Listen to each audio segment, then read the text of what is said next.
नमस्कार दोस्तों।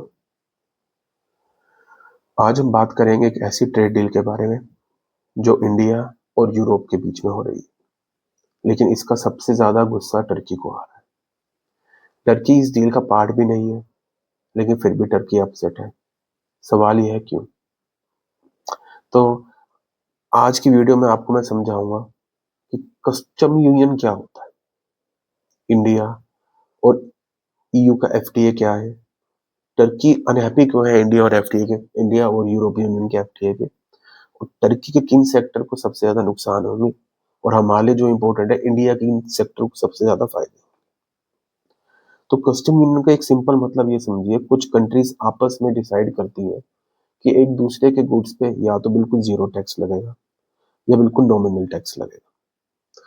और इस टर्की और यूरोपियन यूनियन के बीच में ये वाला जो कस्टम यूनियन का जो रूल है, इस एग्रीमेंट है, ये 1995 में साइन हुआ था।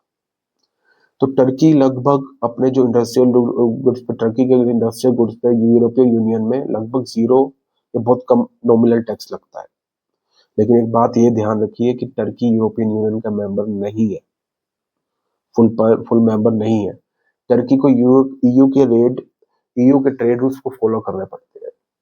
लेकिन जब किसी दूसरे तीसरे देश में एफटीए करता है तो टर्की ऑटोमेटिकली उसका फायदा नहीं मिलता टर्की को। यहीं से प्रॉब्लम शुरू होती है। अब समझिए ईयू और इंडिया में एफटीए क्या है।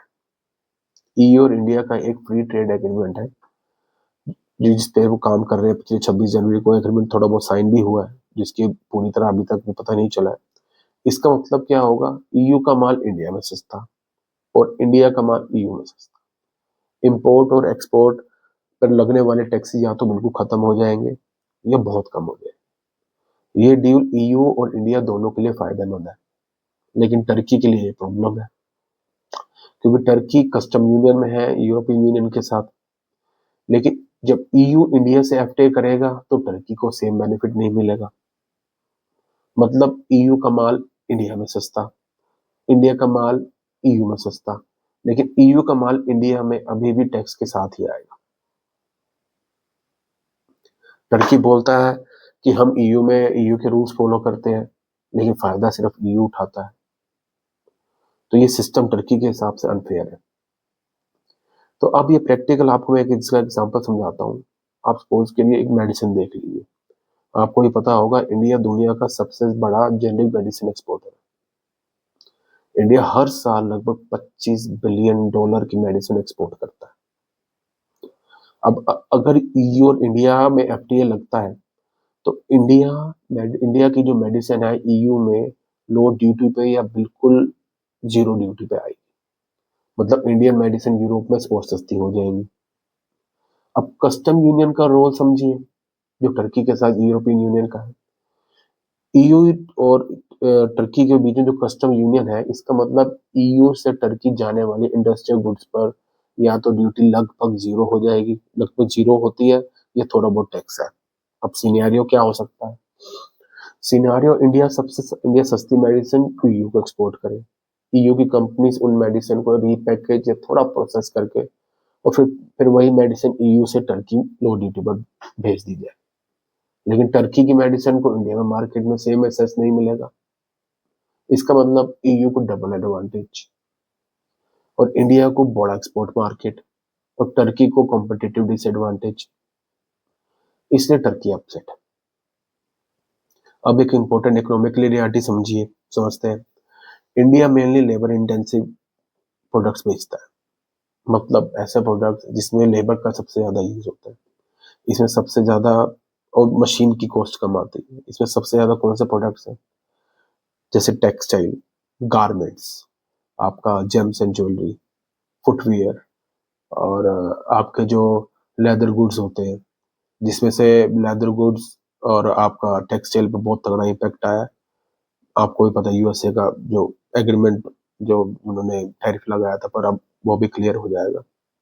अब इसका एक और सिनेरियो समझिए। इंडिया के पास दुनिया की सबसे बड़ा चीप और स्किल्ड लेबर फोर्स है। इसलिए इंडिया ये प्रोडक्ट बहुत सस्ते दे देता है और लार्ज स्केल पर बना देता है।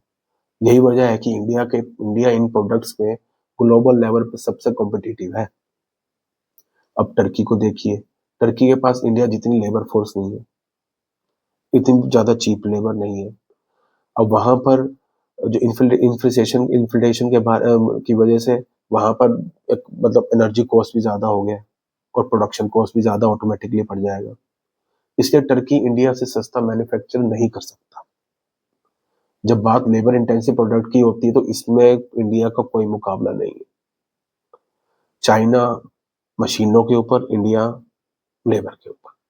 और अब यूरोप का एंगल समझिए। यूरोप मेनली है टेक्नोलॉजिकली इंटेंसिव प्रोडक्ट बेचता है, जैसे कार्स हो गए, हैवी मशीनरी होगी, आपका इंडस्ट्रियल इक्विपमेंट हो गए, फार्मास्यूटिकल इनोवेशन हो गया, केमिकल्स हो गए, एरोस्पेस पार्ट हो गए, एडवांस इलेक्ट्रॉनिक्स हो गए, और जिसमें भी यूरोप ज्यादातर वो प्रोडक्ट बेचता है जिसमें ज्यादा से ज्यादा R&D यूज होता है। तो इसके लिए इसलिए वो महंगे तो होते हैं लेकिन उनकी क्वालिटी बहुत अच्छी होती है। अब इसका मतलब सिंपल है, लेबर इंटेंसिव गुड्स में इंडिया स्ट्रॉन्गेस्ट प्लेयर है, और जो R&D बेस्ड है टेक्नोलॉजी, जो इंसेंटिव प्रोडक्ट है, उसमें यूरोप स्ट्रॉन्गेस्ट प्लेयर है, और टर्की बीच में फंसा पड़ा है। अब टर्की ना इंडिया से सस्ता प्रोडक्ट बना सकता है और ना टेक्नोलॉजिकली जो यूरोप जैसा प्रोडक्ट बना सकता है। इसी वजह से EU और इंडिया FTA के लिए और भी ज्यादा डेंजरस हो जाता है टर्की के लिए। तो अब टर्की एक्सपोर्ट, अब आप टर्की के एक्सपोर्ट नंबर को समझिए। जो टर्की का एक्सपोर्ट नंबर है, वो टर्की अपना 260 बिलियन के प्रोडक्ट्स एक्सपोर्ट करता है, जिसमें रफली 30 बिलियन के अराउंड से ज्यादा टेक्सटाइल, और हम एप्रल्स को देख लेते हैं, ऑटोमोबाइल्स हो गया 30 बिलियन। अब आपका मशीनरी और इक्विपमेंट हो गए 25 बिलियन के डॉलर के आसपास ये एक्सपोर्ट करता है। और जेम्स एंड ज्वेलरीज को देख लीजिए, वो भी नियरली 13 बिलियन के आसपास होगा, 13 बिलियन के डॉलर के आसपास एक्सपोर्ट करता है। तो अब ये टर्की की इकोनॉमी की बैकबोन सेक्टर्स है। सबसे ज्यादा इम्पैक्ट ये टेक्सटाइल पे और जेम्स एंड ज्वेलरी पे ही पड़ने वाला है। अगर EU इंडिया में फुली इंप्लीमेंट होता है ट्रेड डील, तो टर्की के ये सेक्टर सबसे ज्यादा इफेक्टिव होंगे। तो इसी के मशीनरी और इंडस्ट्रियल इक्विपमेंट भी इसमें से एक है, क्योंकि वो टर्की बहुत ज्यादा एक्सपोर्ट करता है। मतलब एक्सपर्ट्स के हिसाब से जो मैंने आर्टिकल पढ़े हैं, टर्की को हर साल 4 से 6 बिलियन डॉलर का नुकसान हो सकता है, और ये नुकसान आगे और भी बढ़ सकता है। आने वाले समय में ये नुकसान तकरीबन 8 से 9 बिलियन डॉलर के आसपास भी कह रहे हैं। अब इंडिया का एंगल समझिए। इंडिया लगभग 430 बिलियन डॉलर का एक्सपोर्ट करता है। इंडिया के जो मेजर सेक्टर है जिसमें इंडिया एक्सपोर्ट करता है, वो है फार्मास्यूटिकल, टेक्सटाइल्स और एपल्स को हम एक ही कैटेगरी में रखेंगे, और आपका हो गया engineering goods, James and jewelleries, chemicals. अब EU इंडिया FTA के बाद इंडिया को हर साल 25 से 35 बिलियन डॉलर का एक्स्ट्रा एक्सपोर्ट की अपॉर्चुनिटी मिल सकती है। अब इसका मतलब लाखों नए जॉब्स और स्ट्रॉन्ग इकोनॉमिक ग्रोथ। अब एक और बड़ा फायदा होगा जो हिडन है, जिसके बारे में किसी ने अभी तक बात नहीं करी। इंडिया के पास टैलेंट पूल है, यंगेस्ट टैलेंट पूल है। अब इस स्किल्ड वर्कफोर्स में जिसमें आते हैं सबसे ऊपर IT इंजीनियर्स, जो AI स्पेशलिस्ट है, जो अब नए नए हमारे AI स्पेशलिस्ट निकल रहे हैं, डाटा एनालिस्ट, आपका डिजाइनर्स और मैन्युफैक्चरिंग इंजीनियर्स। अब FTA के बाद EU की कंपनीज इंडिया में इन्वेस्ट करेंगे, ज्यादा फैक्ट्रीज और ऑफिस खुलेंगे, हाई पेइंग जॉब्स क्रिएट होंगी। अब इंडियन टैलेंट को वर्ल्ड की कंपनीज का एक्सपोजर मिलेगा, मतलब सिर्फ प्रोडक्ट नहीं, हमारा जो इंडिया का जो ह्यूमन कैपिटल भी एक्सपोर्ट होगा। कंक्लूजन ये है, टर्की इंडिया से भी गुस्सा है, टर्की अब सिस्टम से भी गुस्सा हो गया, जो टर्की और यूरोप के यूनियन के बीच में कस्टम यूनियन है। अब EU इंडिया FTA से EU को फायदा, इंडिया को फायदा, लेकिन टर्की को नुकसान। इसलिए टर्की डिमांड कर रहा है या तो उसे भी FTA में इंक्लूड किया जाए, या अपने इंडिपेंडेंट ट्रेड डील करने की फ्रीडम दी है। अगर आपको ऐसी जियो पॉलिटिक्स और वर्ल्ड इकोनॉमी के सिंपल एक्सप्लेनर्स पसंद आते हैं तो चैनल को सब्सक्राइब करें, वीडियो को लाइक करें और ज़्यादा से ज़्यादा शेयर करें और कमेंट में बताना अगले वीडियो कौन सा किस पर बताएं, किस पर बनाएं। धन्यवाद। जय भारत, जय माता दी।